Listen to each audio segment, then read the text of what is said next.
आधुनिक भारतातील शिक्षण व्यवस्था ही अनेक शतकांपासून चालत आलेले चिंतन, मनन, चर्चा आणि विचार या सर्वांचा परिपाक आहे। ब्रिटिशांनी भारतामध्ये आपलं साम्राज्य निर्माण केल्यानंतर ज्या ज्या सर्व क्षेत्रांना प्रभावित केलं त्यापैकी शिक्षण हे क्षेत्र अतिशय महत्त्वाचं आहे। इंग्रजांनी आपल्या प्रभावातून सुरुवातीच्या कालखंडामध्ये भारतीयांमध्ये वैज्ञानिक दृष्टिकोन निर्माण करण्यासाठी आणि पर्यायाने शिक्षणाच्या माध्यमातून सर्वांगीण विकास साध्य करण्यासाठी ईस्ट इंडिया कंपनीने कशा पद्धतीने शैक्षणिक बदल घडवून आणले, कशा पद्धतीचे विचार भारतामध्ये पेरले, या सर्वांचा अभ्यास आपल्याला आजच्या या व्हिडिओमधून करायचा आहे। हो मित्रांनो, मी अमोल तुपलोंडे पुन्हा एकदा तुमचं स्वागत करतो ABMPSC स्टडीजच्या याच्या मार्गदर्शन सत्रामध्ये। आणि आज आपण अभ्यासणार आहोत ब्रिटिश कालीन शिक्षण व्यवस्था। चला तर मग सुरू करूयात आजचा व्हिडिओ।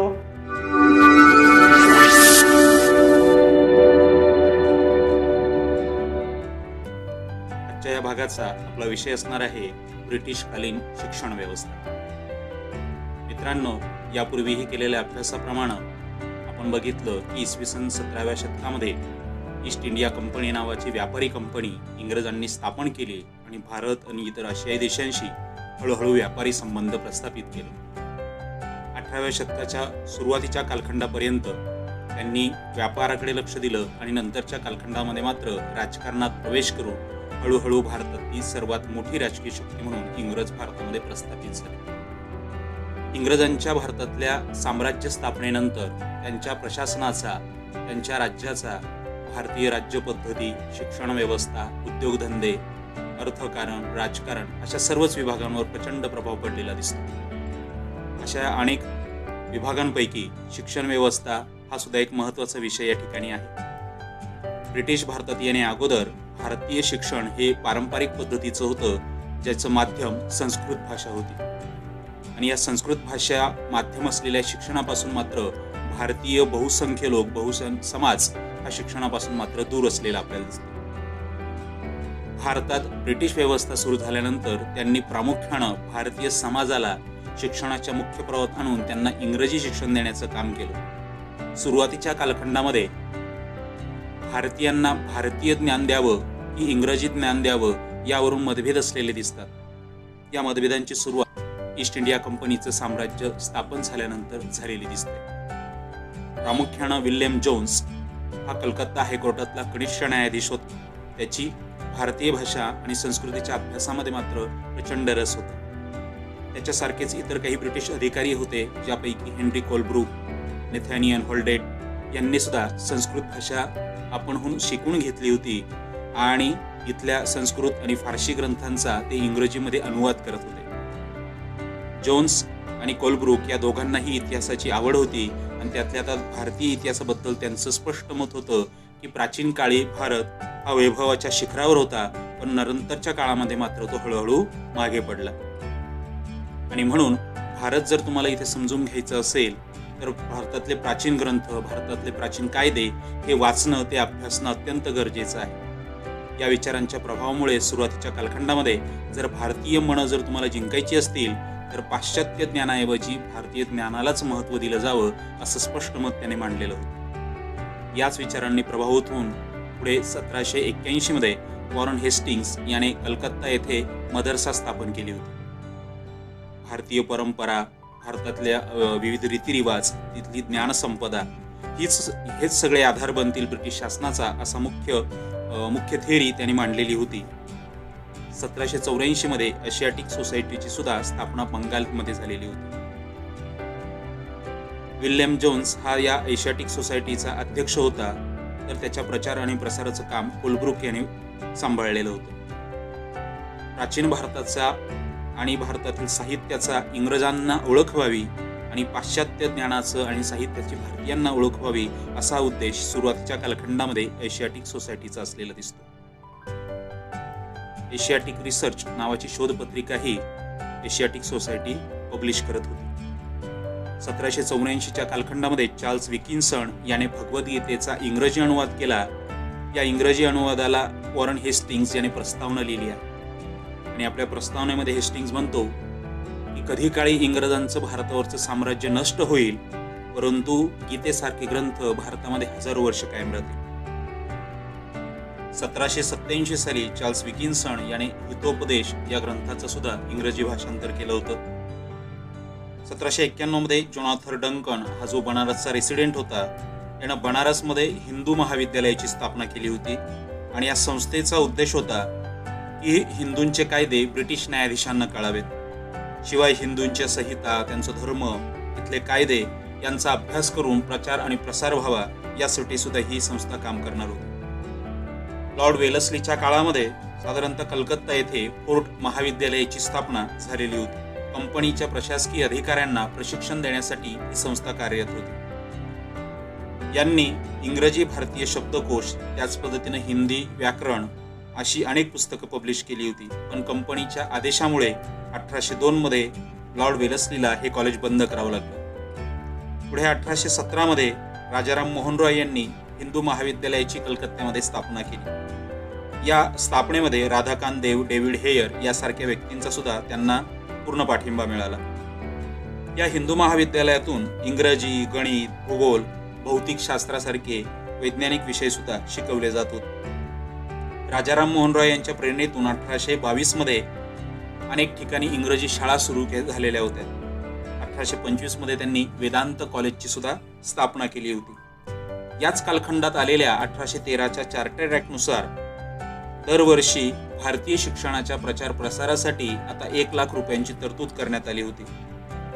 या काळामध्ये कंपनीच्या ज्या गरजा होत्या त्या गरजा म्हणजे न्यायाधीशांना भारतीय कायद्यांचं आकलन व्हावं, त्यांना सल्ला मिळावा, हिंदू मुस्लिम कायद्यांची जाणीव व्हावी, विविध राज्यांशी पत्रव्यवहार करता यावा, भूमिकर विभागामध्ये कामकाजासाठी सुद्धा त्यांना व्यक्तींची गरज होती आणि या माध्यमातून मग त्यांनी भारतीय शिक्षणाला सुरुवातीच्या कालखंडात प्रोत्साहन द्यायचं ठरवलं होतं. पुढे गव्हर्नर जनरल जॉन ॲडम्स याच्या काळामध्ये कमिटी ऑफ पब्लिक इन्स्ट्रक्शन स्थापन झालेली होती.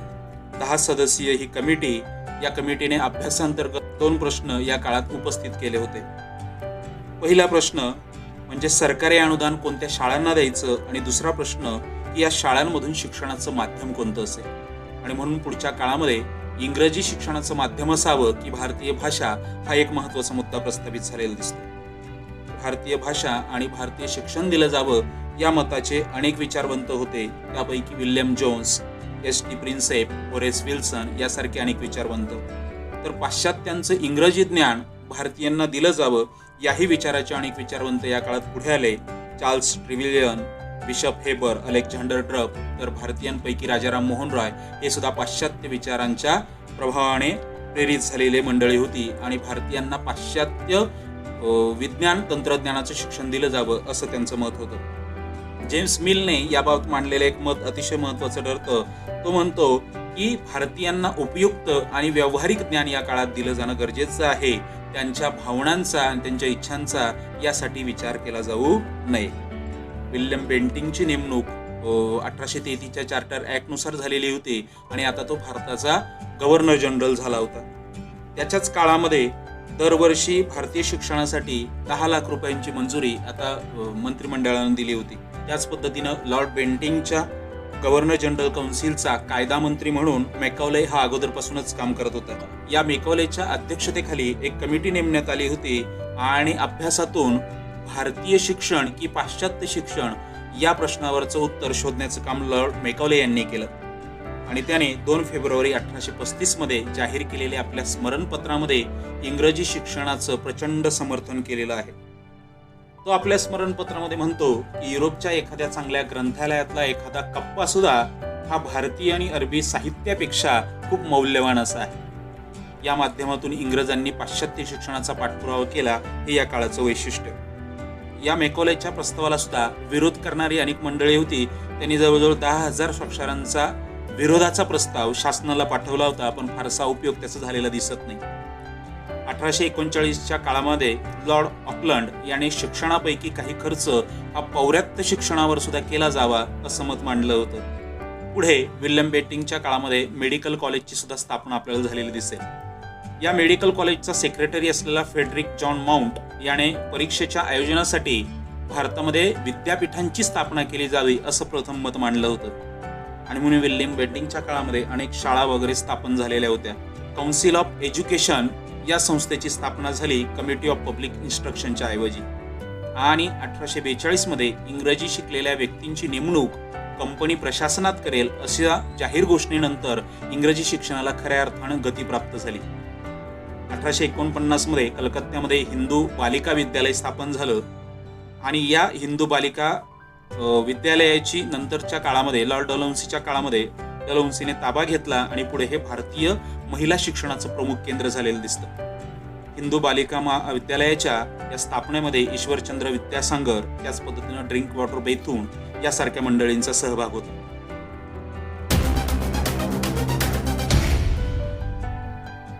पुढे लॉर्ड डलहौसीच्याच काळामध्ये आलेला 1854चा वूडचा जो खलित आहे किंवा वूडचा जो अहवाल आहे हा भारताच्या भविष्य शिक्षण विषयक एक अतिशय महत्त्वाची योजना ब्रिटिशांनी भारतात पाठवली होती आणि या अहवालाला वूडच्या या डिस्पॅचला भारतीय शिक्षणाचा मॅग्ना चार्टा असं सुद्धा म्हटलं जातं.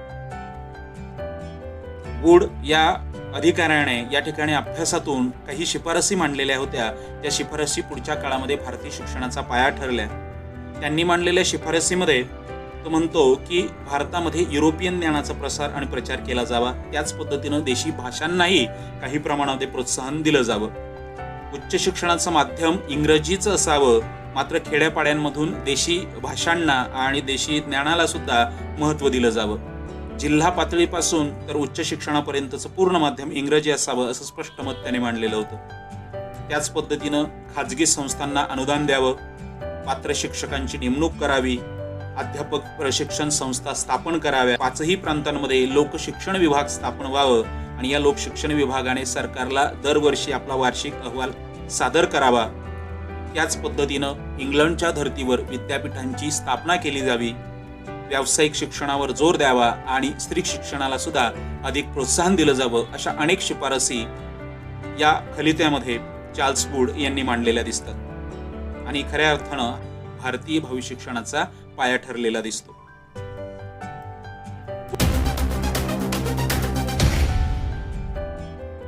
पुढे भारतीय शिक्षणाच्या प्रगतीच्या समीक्षेसाठी 1882 मध्ये हंटर कमिशन नेमलं गेलं होतं आणि प्रामुख्याने हे हंटर कमिशन तत्कालीन मिशनरींच्या तक्रारीमुळे या ठिकाणी पाठवलं गेलं होतं. मिशनरींची अशी तक्रार होती की वूड साहेबांनी केलेल्या ज्या शिफारशी आहेत त्या प्रत्यक्षात मात्र राबवल्या जात नाहीयेत आणि म्हणून हंटर कमिशनची नेमणूक झाली होती. हंटर कमिशनने ज्या शिफारशी मांडल्या त्या अतिशय महत्त्वाच्या होत्या. त्यांनी सांगितलं की प्राथमिक शिक्षणावर जास्त पद्धतीनं भर दिला गेला पाहिजे. प्राथमिक शाळांचं नियोजन हे जिल्हा आणि नगर मंडळाकडे सोपवण्यात यावं अशी शिफारस ते मांडतात आणि प्राथमिक शिक्षणामध्ये स्थानिक भाषांवर अधिकाधिक जोर द्यावा अशी शिफारस 1882च्या या हंटर कमिशनच्या माध्यमातून मांडण्यात आली होती.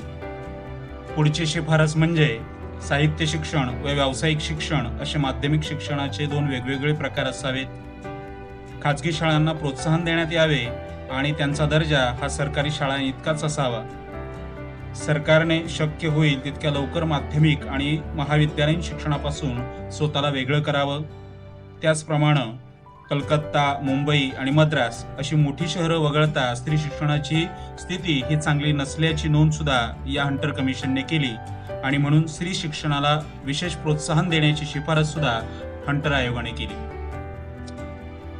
हंटर कमिशनच्या शिफारसींनंतरच 1882 मध्ये पंजाब विद्यापीठ स्थापन झालं होतं, तर 1887 मध्ये अलाहाबाद विद्यापीठाची स्थापना झाली होती.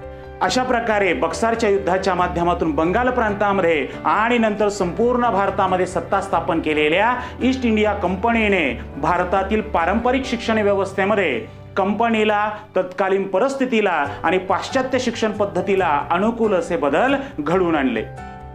1882च्या हंटर कमिशन नंतर इंग्रजांनी भारताच्या शिक्षण व्यवस्थेमध्ये कशा पद्धतीचे बदल घडवून आणले याचा अभ्यास पुढील व्हिडिओच्या माध्यमातून आपण करू.